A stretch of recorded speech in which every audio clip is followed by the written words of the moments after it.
Here's something a little different. I've been wanting to get to this for quite a while. This is Bally's Trio, designed by Ted Zale in 1965. One of my favorite pinball machines, and I've had this for 40-something years. I found this when I was working as watchman at Mountain Park. It was underneath the Dodgem car building. There was a storage area there, and it was taken apart and it was filled with squirrel nests and all sorts of stuff. There was also another machine there. It was Bally's Hayride, also designed by Ted Zale. And so I asked Jay Collins if he wanted them after the park had closed, and he said nah, and I paid him $200 and took them. And when I was watchman at the park, I took the machines and I actually repaired them there. In fact, I hand wound all new coils for the solenoids. Because at that point, you didn't have anything online where you could just go to like Marco Supplies and get what you need. Just say, I need coils for this machine, and they'll send them to you. There was no place to do that. You would actually have to go to a seller of pinball paraphernalia, and there were few and far between. So I figured it was just easy enough to go to Radio Shack, get some copper wire, and I just rolled the coils myself. And it worked. And I was able to get this machine working like new. It was amazing. Well, that was 40 years ago, and now the machine is badly in need of some repair. As you can see, it lights up, and it actually works and plays, but it doesn't play the way it's supposed to. So let me demonstrate. I'm just going to show you what actually is working here. So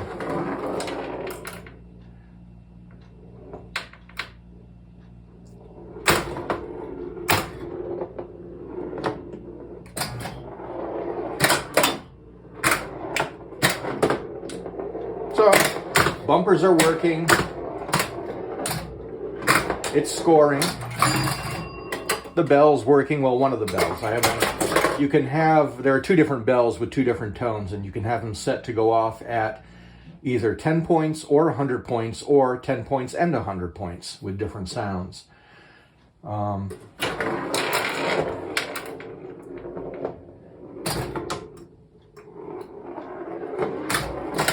What I love about this game, not only that it's music themed, and as you can see, like all these old wedge heads, it has a very quick gameplay.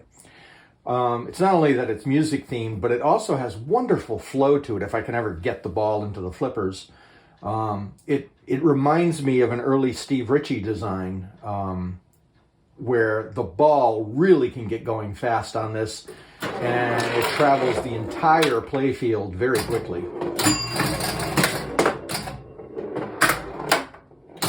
But that's not going to do it.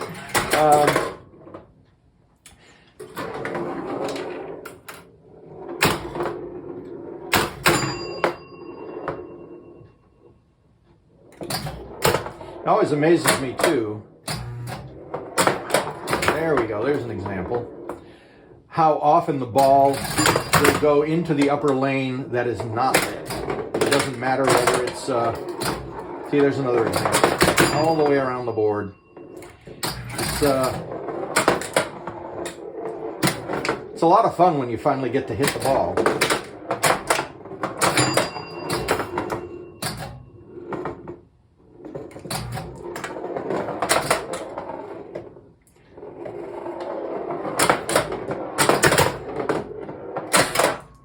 And you may wonder what this hole is for here.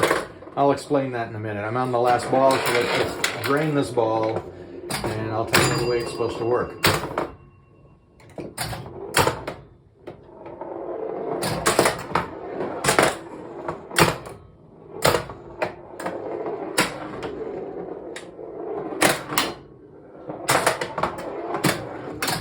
There we go. That does it.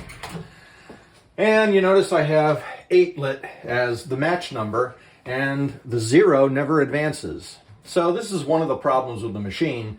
is the 1 does not advance at all. Like this bumper here, when it's not lit, this should give you 1 point. When it's lit, it gives you 50, and that's supposed to light up when this one lights up. And you could see earlier this was lit, but this one was not. So this is dead for some reason. I don't know why. In fact, all of these bumpers here, this bumper here, these bumpers, this bumper here, these should all be giving me 1 point whenever you hit them, and there's no 1 point advancement. I don't know why. And it's never been that way. I've never gotten the ones to work. So essentially your objective in here, it's very simple. You notice these notes, and right now it's frozen on 4 because the game is not working the way it should.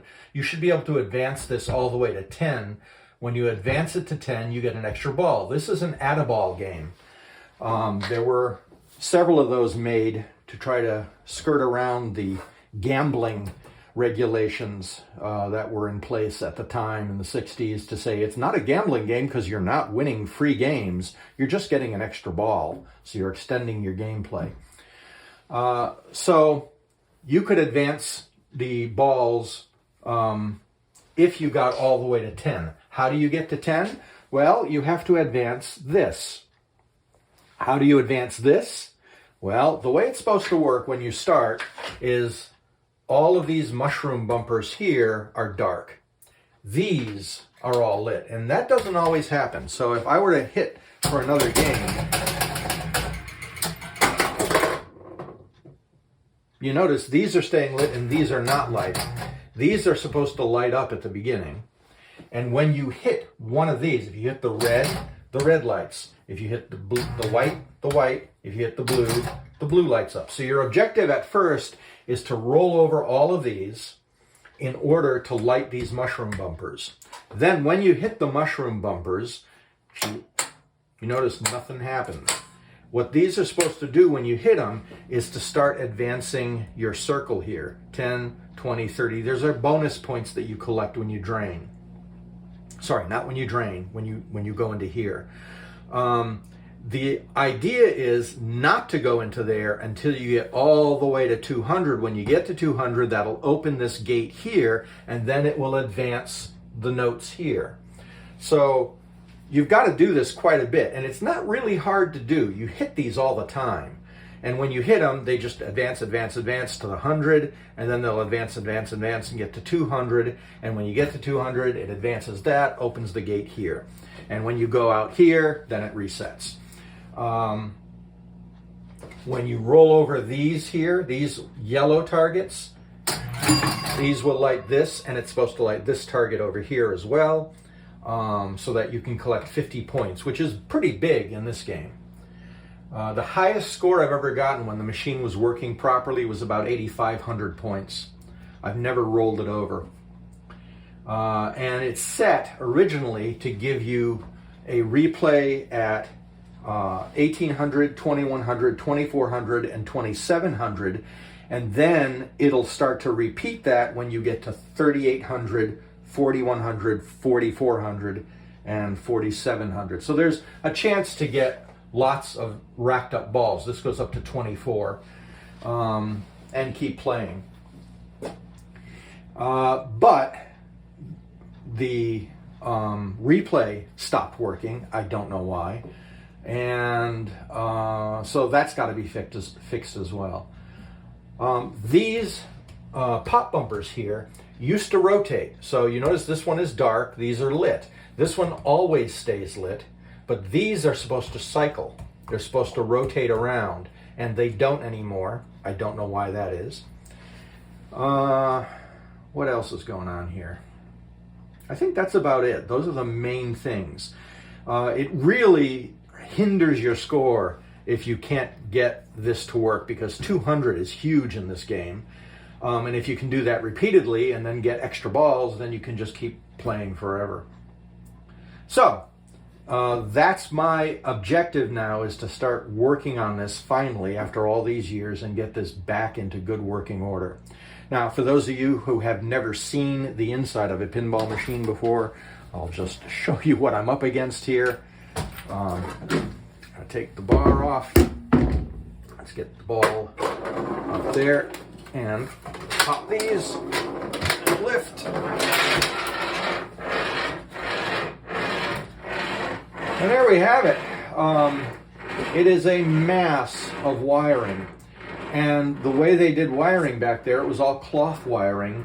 And it was pretty clever. They had, I'm not sure how much you can see in this, but they had cloth that had different sort of stripes and colors on them. So this is plain gray, this is plain orange, this is white with green stripes, this is orange with black stripes, and they all are arranged so that if you follow the wire, you can figure things out. Now, I have the schematics for this game, which I have to decipher, and the schematics will help you figure out what's supposed to go where.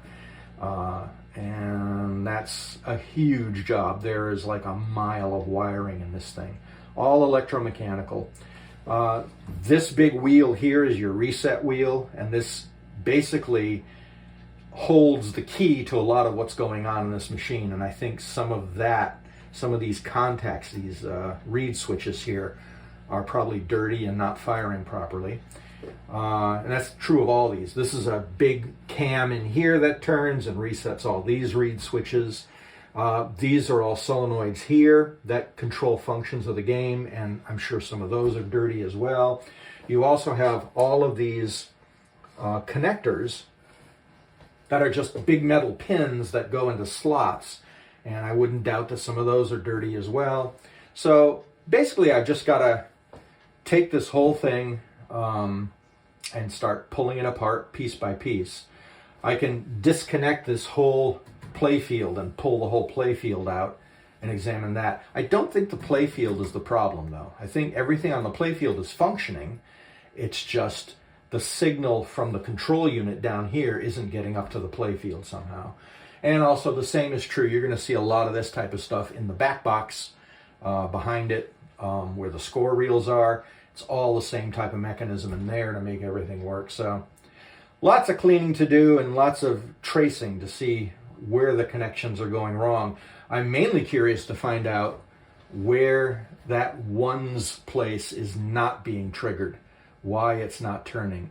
It has nothing to do with the score reel, because the current is simply not getting to the score reel. I can, you could see, I could lift the contacts, make the connection in the reed switches, and you didn't hear any clicks, which would be the signal that if it were the back box, you'd hear the click, but nothing would move. There is no click. So I think something is disconnected somewhere along the line that's not allowing the ones connection to happen. But that will be a process I'll go through. And you notice it's very bright in here, which is nice. I replaced all of the lights in this with LED lights. So it's nice and bright, and I don't have to worry about them burning out. But so I'll be updating you on this over the next year or two, given all the other projects I'm working on. But it's one more little thing to occupy my time.